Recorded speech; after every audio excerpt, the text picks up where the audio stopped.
Have you ever thought about how a single oath can drag entire centuries into blood and tragedy? If Fëanor was the greatest genius of the Elves, creator of the Silmarils, bearer of a flame that seemed unquenchable, why did his promise become the curse that doomed not only himself, but also his sons and entire generations across Middle-earth? Anyone who grew up reading Tolkien or watching the adaptations knows that every word in this universe carries immense weight, and that even the greatest heroes can hide within themselves the seed of ruin. It's like reopening the pages of the Silmarillion and feeling that familiar shiver, the sense that we are facing something grand, eternal, and at the same time, profoundly human. Fëanor's oath is not just a distant tale. It's a reminder of pride, ambition, and destiny. But was he truly the great villain of his own saga, or just a victim of something far greater? Tell me this, if you were in his place, would you have made the same promise? Share your thoughts in the comments, because your answer might change the way we see the entire First Age. Have you ever stopped to think how a single oath can alter the fate of an entire people and plunge whole kingdoms into centuries of tragedy? The name of Fëanor still echoes like thunder in the history of Middle-earth, not only for his unmatched brilliance in crafting the Silmarils, but for the devastating weight of his vow, a promise that stretched across ages and dragged countless lives into ruin. It's impossible to revisit the pages of the Silmarillion without feeling that chill of greatness and destruction walking side by side, as though the radiant flame of inspiration was also the spark that ignited the darkest of curses. Anyone who grew up reading Tolkien, debating the Noldor, Morgoth, the Silmarils, and the fate of the First Age, knows this isn't just another episode lost in a sea of stories. It may be the very heart of Elven tragedy. It's like reliving that first time you encountered the story of Beren and Luthien, or the fall of Numenor. Moments that aren't just read, but etched into the memory of every fan. And this is exactly where the magic of Tolkien's universe reveals itself. Fëanor's oath isn't just a small detail in the lore, it's a turning point that shows how pride, ambition, and destiny are deeply intertwined in ardor. Think about it.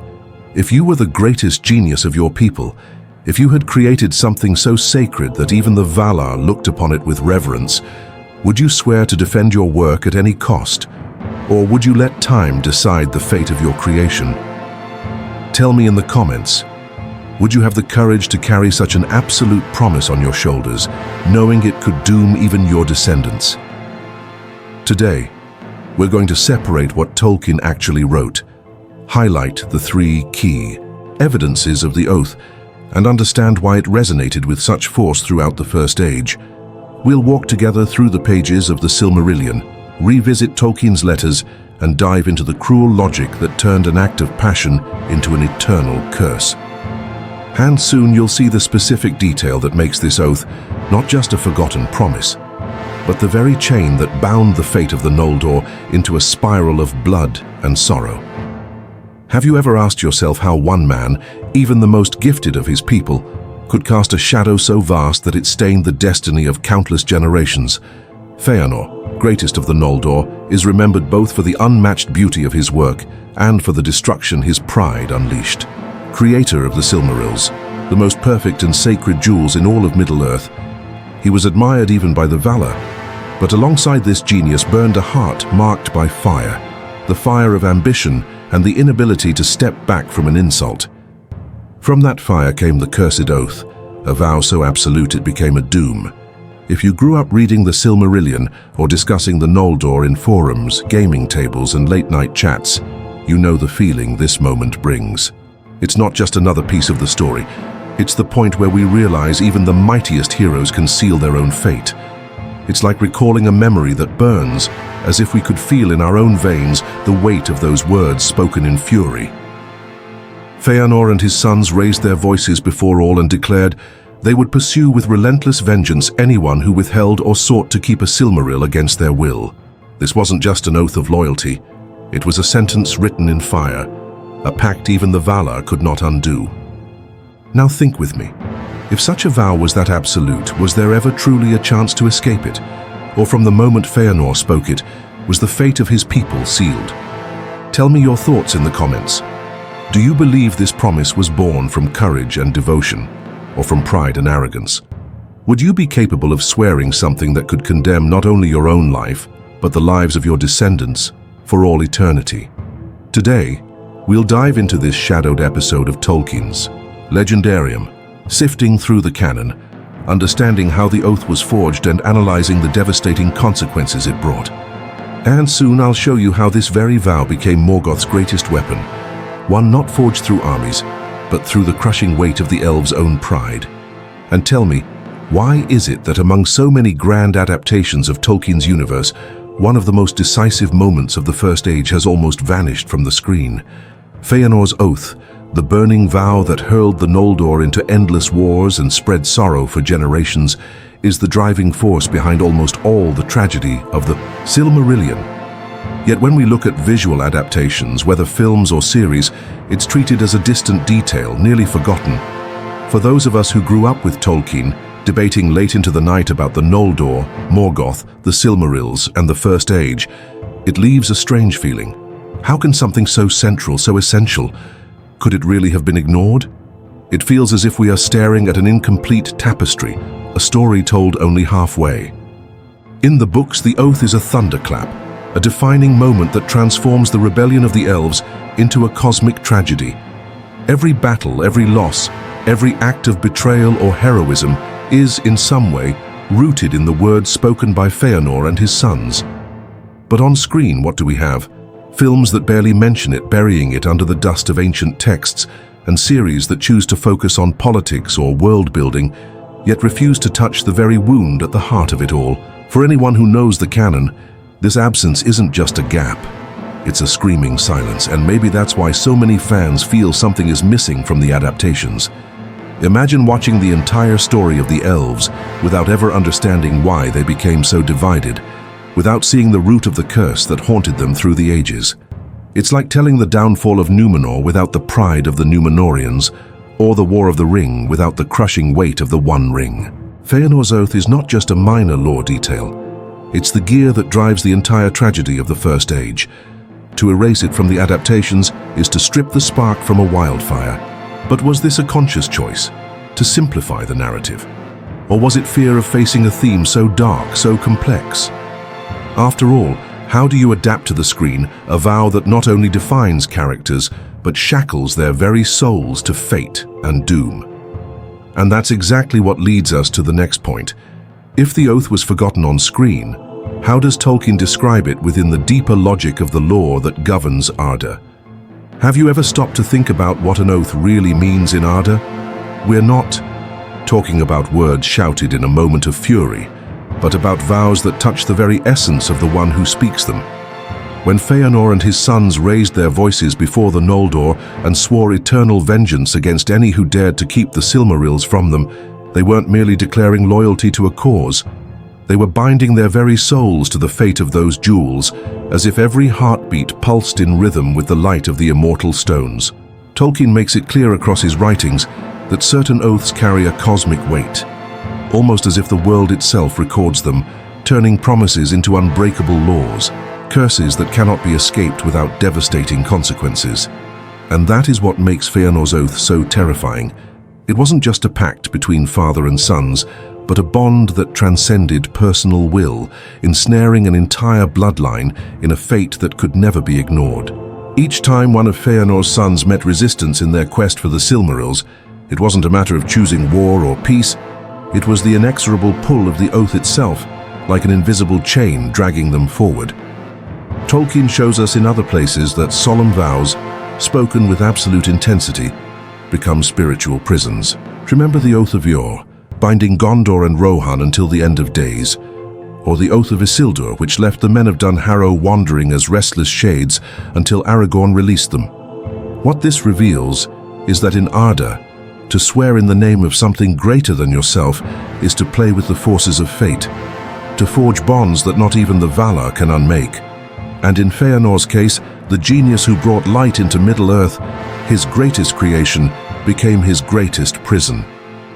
Now tell me, do you believe the Silmarils were merely magical jewels, or that they contained something divine, something that justified such obsession and such a boundless promise? I want to see your thoughts in the comments, because it's exactly here that we see how Fëanor's creation and his ruin are two sides of the same flame. And soon, we'll look at this story through a new lens, Morgoth's own perspective. And what if the greatest enemy of the Noldor hardly needed to lift a hand to defeat them? Do you remember that first reading of the Silmarillion, when everything felt inevitable, as if the First Age was already doomed the moment Fëanor raised his voice? From Morgoth's point of view, the oath was perfect, not a war cry but a psychological snare that turned honor into doom. In Arda, where a spoken word carries the weight of steel, he realized all he had to do was light the fuse of pride and watch the fire spread. Why risk everything in open battles when the oath itself could tear the elves apart? Nerd culture and epic fantasy thrive on costly choices, and few choices cost more than this oath. Morgoth looked at Fëanor, at the Silmarils, at the fervor of the Noldor, and made his move, to strike the mind before the sword, to turn canon and lore into the battlefield of chaos, where every attempt to reclaim the sacred jewels dragged allies, kingdoms, and generations into the same spiral of blood. Tolkien paints a world where vows echo on a metaphysical level, and Morgoth exploited it like no other. He spread rumors, sowed distrust, dangled mere glimpses of the Silmarils, just enough to reopen wounds and reignite obsession. With each calculated retreat, with every baited trap, the Noldor tightened the very chains of their own oath.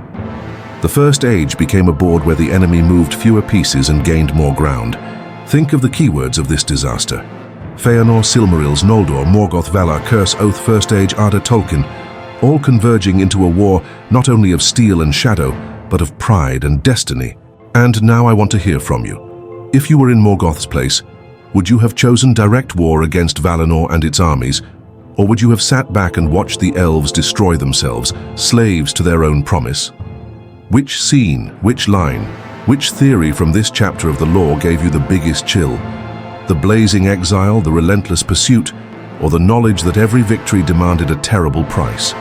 Share in the comments your take on this strategy, because every perspective opens a new path in Middle-earth. And hold your breath, because we still need to face the question that could turn this entire story upside down. What if there's a strong argument that despite everything, the oath lit the only flame capable of resisting the rising night? What if Fëanor's oath was not merely a curse, but also the spark that allowed the Noldor to rise against Morgoth?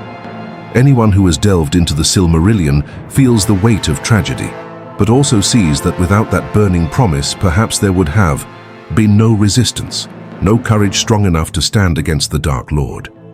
It is as if Tolkien was showing us the paradox at the very heart of Elven nature. The light that inspires is also the flame that consumes. For many scholars of the legendarium, the oath was both condemnation and rebellion, the spark that kept the fight alive when everything seemed lost. If the elves had not sworn upon the Silmarils, would they ever have dared to challenge a power as absolute as Morgoth's? Or would they have resigned themselves to the dominion of darkness? Those who grew up reading these stories know this is one of Tolkien's most complex passages, precisely because it offers no easy answers. The oath was pride, yes, but it was also defiance. It was ambition, but also resistance. And here lies the great provocation. Was the true tragedy the oath itself, or the price it demanded? How many wars, how many deaths, how many betrayals piled up simply because Fëanor and his sons bound their souls to the fate of the Silmarils?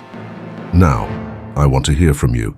In your view, was the oath a terrible mistake that doomed the Noldor, or a necessary evil that ensured the flame of rebellion would not die out against Morgoth? Share your opinion in the comments, because this is the debate that divides even the most passionate fans. And hold on to that thought, because soon we will take a step further into the moment that makes this tale not only epic, but painfully human, when pride and sacrifice blur together, revealing the true weight of Fëanor's children's fate. Have you ever wondered how many times in history, real or imagined, a single act of pride condemned not just one man, but an entire people? Fëanor's oath may be the most powerful example of that truth within Tolkien's legendarium. The fire of his genius gave life to the Silmarils, but the blaze of his ambition birthed a curse that echoed for centuries. And here, more than battles, More than the clash between light and shadow, Tolkien shows us something deeply human. The inability to control the consequences of one's own choices. Those who grew up with The Lord of the Rings, Game of Thrones, or The Witcher know these stories speak more about us than about dragons or magic rings, because we've all seen broken oaths, desperate promises, vows that seemed just but became chains. Fëanor's oath is not just a forgotten point in the First Age. It's a mirror of pride that consumes, ambition without limit, and the legacy that passes from parents to children, even when they never asked for it. Fëanor's sons did not choose to be bound to the fate of the Silmarils, yet they carried on their shoulders the weight of words that were not theirs. How many times does this happen in real life? How many times does one generation pay the price for the choices of another? That hidden pain is what makes this part of the lore so fascinating. The reminder that there is not only the destiny of heroes, but also the burden of inherited mistakes. And it is precisely this blend of greatness and tragedy that keeps fans coming back to debate this moment. Because in the end, the question is not about immortal elves or sacred jewels. It is about ourselves. If we were there, would we have had the courage to break the oath, even under eternal damnation? Or would we bow to the weight of tradition, carrying a promise forged in fire? I want to hear from you. Was the oath a symbol of devotion or the greatest mistake ever made by the Noldor? Share your thoughts in the comments, because it is in this debate that the story remains alive. And soon we'll arrive at that one line, almost a whisper among the fandom, the punchline that sums up this entire drama in just a few words, carrying the kind of weight only Tolkien could write. Have you ever thought that sometimes the greatest enemy is not outside, but within ourselves? Fëanor's case is a cruel reminder of this truth. He was the greatest of the Noldor, the craftsman who created the Silmarils, jewels so radiant that not even the sun could rival their light. But the same fire that forged those wonders also fed the pride that would consume him. When he spoke his oath before his people, Fëanor did more than bind the fate of his sons. He carved an abyss between the elves that would never be healed. It is impossible to reread that passage in the Silmarillion without feeling that tightness in the chest, that blend of awe and sorrow only Tolkien could evoke. It is the reminder that a single phrase spoken with conviction can become the chain that shackles entire generations. And this is where the story stops being distant fantasy and becomes something we all recognize. How many times have we seen leaders, heroes, or even those close to us create their own enemies with words spoken in pride? Fëanor's oath was never a weapon raised against Morgoth. It was a blade turned inward, against himself and his people. The First Age is remembered for its epic battles, but its deepest scars were not carved by swords. They were carved by promises that could never be broken.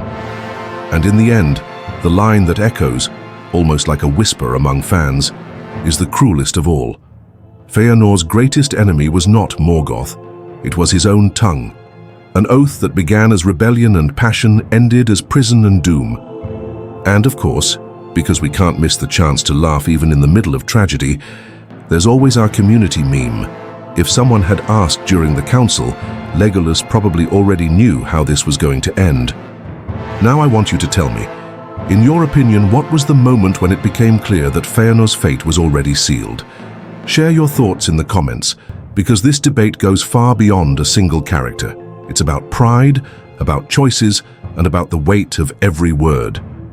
And hold on to that thought, because we still have one last turn in this story, the one that leads us to the final calling of the Elves, and to the dark legacy that echoed far beyond Fëanor's life.